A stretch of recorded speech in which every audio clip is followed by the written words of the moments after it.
안녕 얘들아. 오늘은 3과, 박준원 3과 내용을 여러분들하고 알아볼 거야.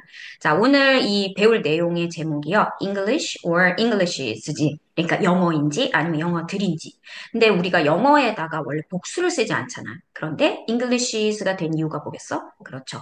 여러 나라에서 다양한 영어들을 구사하기 때문에 이 영어의 다양성을 강조하기 위해서 Englishes라는 단어가 만들어진 거야. 자, 그럼 내용이 어떻게 되는지 지금 첫 번째 줄부터 한번 같이 알아볼게요. 자, how would you react라고 돼 있어. 자, 선생님이 여기다 노란색으로 표시를 해놨죠? 자, would에 표시를 해놨고, 자, 그 다음에 뒤에 보니까 if라는 단어가 나와요. 그 다음 so라는 과거형 동사가 나옵니다. 얘들아, 딱 보니까 알겠지? 이거 가정법 과거입니다. 자, 그러면 가정법 과거는 뭐를 가정하는 거야? 현재 사실을 가정하긴 하는데, 우리가 표시는 어떻게? 과거로 표시를 해. 왜 그럴까? 근데 가정이라는 건 뭐야? 아, 이러면 어떨까? 저러면 어떨까? 이렇게 추측해 보는 거잖아. 자, 근데 이 가정이 있을 만할 일을 가정하는 게 있고 거의 있을 수가 없는 일을 가정하는 게 있어. 자, 이렇게 가능성이 낮은 가정을 우리는 가정법으로 활용을 하고 있고 가능성이 낮기 때문에 시제까지 한 시제 더 낮춰주는 거야. 가능성이 낮아지면 시제가 낮춰지는 거지. 그래서 현재를 가정하더라도 우리는 시제를 과거를 쓰면 아, 이거 가능성이 없는 얘기구나. 그런데 그냥 가정해보는 거구나. 라고 예측을 할 수 있죠. 자, 우리 가정법 만들 때 어떻게 만들어? if 다음에 주어, 그 다음에 과거 동사 이렇게 쓰죠. 자, 이거는 접속사 if가 들어간 부사절이죠.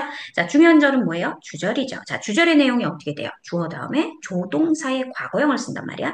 자, 우리 조동사 과거형 네 가지 한번 읊어볼까? 그렇죠. would 있고요. 그 다음에요, could 있고요. 그 다음에 should 있고요. 그 다음에 might 정도 써줄 수 있다. 자, 그러면 여기서 지금 how would you react 이 부분이 지금 주절이지. 의문문으로 물어본 거니까 뭐라고 해석하면 좋을까요? 어떻게, 그죠? 너는 반응할 거야 라는 얘기지. 뭐 한다면? You saw 라고 했지만 너가 본다면이라고 해석을 해주시면 되겠죠. 자, 그래서 영어 간판을 본다면 사인 간판이죠. 자, 근데 어떤 간판이야? reading이라고 되어 있는데 자, read는 읽다라는 뜻으로 여러분들 알고 있지. 자, 근데 read가 원래 쓰여 있다라는 뜻도 있어요. 자, 그렇다면 reading이 뭐가 돼서 ing가 붙어서 분사가 되면서 형용사처럼 앞에 있는 명사를 꾸며주게 되죠. 자, 그러면 간판은 간판인데 어떤 간판이야? 쓰여 있는 간판. 자, 뭐라고 쓰여 있는? Robert ahead라고 했으니까. 그렇지. 로봇이 앞에 있음이라고 써 있는 간판을 본다면 어떻게 반응하겠니? 라고 물어봤어. 근데 어디에서? On the road, 길가에서. 자, 근데 while이라는 접속사가 또 들어갔습니다.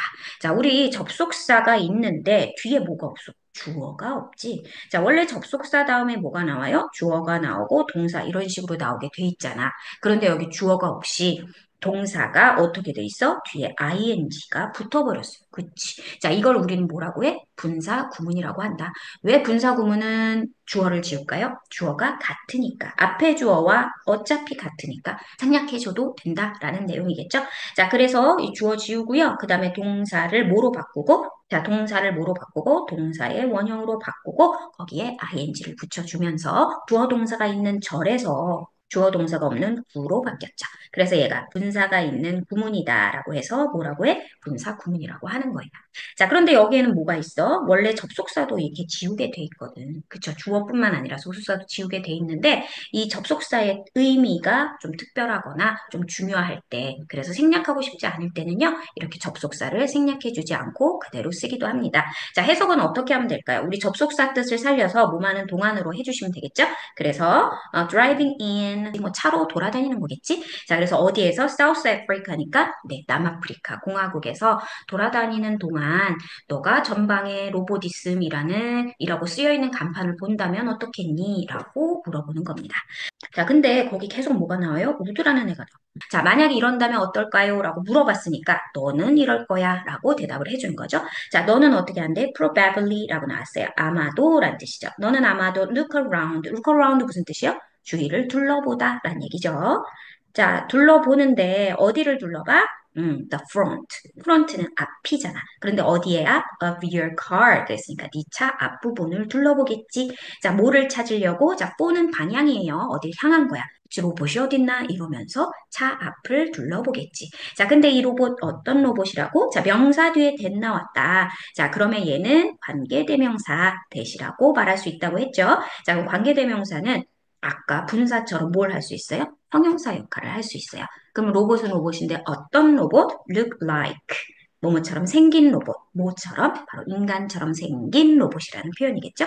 자, 여기에 that 뒤에 지금 뭐가 없어요? 주어가 없는 걸 봐서 얘는 주격 관계대명사라는 것도 여러분들 기억해 주시고요. 앞에 로봇이 단수죠. 그래서 얘를 꾸며주는 이 관계대명사 절에서도 동사가 뭐가 있어요? s가 붙어서 단수 동사를 했다. 이 수가 일치되는지도 꼭 확인을 해 주시면 좋을 것 같습니다. 자, 계속 볼게요. 자, 그런 다음에 또 뭐 할지도 몰라? You'd be confused라고 나왔네요. 자, confuse라는 단어가 있어요. 무슨 뜻이에요? confuse? 혼동시키다, 혼란을 유발하다라는 뜻이에요. 자, 그런데 이거는 감정동사라고 해서 ing를 붙이면 감정을 유발하는 게 되고요. ed 이렇게 붙여 있잖아. 그지? pp형이 되면 감정을 느끼는 게 됩니다. 자, 그럼 confuse는 혼동을 일으키다라는 표현이지만 PP가 왔으니까 그 감정을 느낀 거죠. 그래서 네가 혼동한 거지. 너가 아마도 혼란스러울 수 있어 라는 표현이 되겠죠. 자, 근데 얼마간 momentarily 잠시 동안 하지만 would laugh라고 했어요. 지금 병렬 구조로 두 개가 동시에 들어가 있는 거예요. 그래서 laugh가 이제 동사 원형으로 쓰인 거죠. 자, laugh는 웃다죠. 자, 그러면 너는 잠시 동안 혼란스러워 할 거야. 하지만 웃게 될 거야 라는 표현이 되겠죠. 언제? When you learn. 네가 알게 됐을 때. 그래서 learn 하면요. 뭐 배우다라는 뜻도 있지만 우리는 알다 정도로 해석해 주시면 자연스럽게 됩니다. 그래서 너가 알게 됐을 때 무엇을 알게 돼요? 자, learn 다음에 이번에는 대시 왔어요. 아까 명사 다음에 대시 왔을 때 선생님 관계대명사라고 했죠. 그런데 알다라는 동사 뒤에 대시 오면 그렇죠. learn의 목적어로 쓰이는 명사절 접속사 대시다라고 해주시라고 했어요. 자, 그러면 여기 that부터 이 아프리카까지가 다 뭐가 돼? learn의 목적어가 되겠죠. 자, 그럼 that 이하 하다는 것을 알았을 때 웃을 거다라는 얘기지. 자, 그럼 that이 한번 볼까? The term이라는 표현이 나왔어요. The term 뭐예요? 용어라는 뜻이죠. 그래서 그 용어, 로봇이라는 게 also 또한 means 의미하는데 뭐를 의미해요? 신호등을 의미한대, 얘들아. 자, traffic light 뭐예요? 신호등이거든요. 그래서 어디에서는요? South Africa. 남아프리카 공화국에서는 이게 신호등인가 봐. 그래서 그걸 의미한다는 걸 알면 웃게 될 거다라는 얘기입니다. 계속 볼게요. For visitors. 자, 방문객들에게 from other country. 다른 나라에서 온 방문객들이겠지? 그럼 그 사람들이 어땠을까? 바로 be unique usage. 그래서 unique 무슨 뜻이요? 독특한이란 뜻이죠. 독특한 usage 뭐예요? 사용법, 사용 이런 뜻이요. 그런데 무엇에? 이 단어에 이 단어 뭐예요? robot이 되겠죠. 자, 이 로봇이라는 독특한 단어의 사용이 might 아마도 뭐일지 모릅니다. 자, might 선생님 무슨 뜻이라 그랬지? 추측 중에서도 좀 약하게 추측할 때 그럴지도 모릅니다. 라고 할 때 우리 might 써요. cause 유발할지도 몰라. 원인이 될지도 몰라. 무엇의 원인? confusion 혼란과 그리고 misunderstanding, 오해의 원인이 될지도 몰라. 혼란과 오해를 야기할지도 몰라. 이렇게 해석해 주시면 되겠죠? 자, 하지만 그것은 이라고 했는데 그것이 뭐예요? 그렇죠. 독특한 사용. 이 단어의 독특한 사용은 also 또한 highlight 하는 거야. 자, highlight가 무슨 뜻이에요? 그렇죠. 강조하다라는 뜻입니다. 자, 선생님이 여기에 지금 형광펜 칠해놓은 거 있지. 형광펜도 하이라이트라고 하잖아. 그래서 중요한 거나 강조하고 싶을 때 우리는 하이라이트를 하죠. 그래서 동사의 뜻도 강조하다라는 뜻입니다. 자, 그럼 이것도 이게 오해를 불러일으키고 또 혼란을 유발할 수도 있지만 그것은 강조하기도 해준대. 자, 무엇을 강조해주죠? diversity. 뭐예요? 다양성이죠. 다양성을 강조해줄 수 있어. 무엇에? 세계 영어들이라고. 세계에서 쓰고 있는 영어들에 대한 다양성, 이걸 강조할 수도 있다라고 했는데 우리가 영어들 하면은 잘 모르겠어. 그래서 부연 설명을 좀 해주고 싶어. 그래서 여기다 뭘 썼어요? 그렇죠. 콤마를 붙이고 동격을 표시를 해줍니다. The different varieties라고 했어요. 얘들아, variety 그럼 그냥 종류라고 해석하면 돼. 그럼 different varieties면은 다양한 종류겠지. 그래서 다양한 종류의 영어 언어라는 뜻이 바로 English가 되는 거야. 자, 근데 언어는 언어인데 어떤 언어예요? used 된 언어. 자, use가 무슨 뜻인데? 사용하다잖아. 자, 근데 뒤에 쓰여서 PP로 자, 분사가 되면서 형용사처럼 앞에 있는 명사를 꾸며줬다. 자, 그래서 사용된, 근데 어디에서? Around the world. 전 세계 전역에서 사용되는 영어 언어의 다양한 종류가 바로 English가 된다라고 여러분 생각하시면 되겠습니다.